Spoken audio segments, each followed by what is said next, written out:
Hi, welcome. Today we're talking about vertigo. If any of you have ever suffered from vertigo or know somebody that has, boy, it's completely debilitating. We can have nauseousness and vomiting.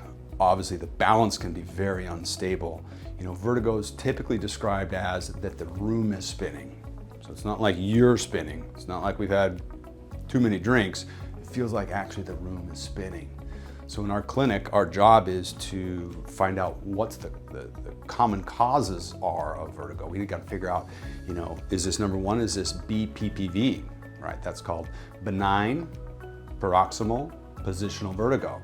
This is when the inner ear, deep inside your inner ear, there's this vestibular balance center that has these semicircular canals, like these long, little twisting canals, and inside there are these stones. In these lifts, these stones, if they're in the right position, when we look up, when we look right, they go over the correct receptor, telling the brain, hey, we're looking to the right.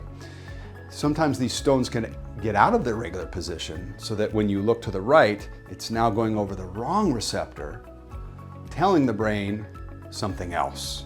So now you have your eyes and vision telling you one thing and your inner ear telling you another. And what happens from BPPV is we feel terrible. Those of you that had it is very, very debilitating. BPV is actually one of the most common causes of vertigo. Upwards of 30 to 35% of people with vertigo, it is coming from BPPV.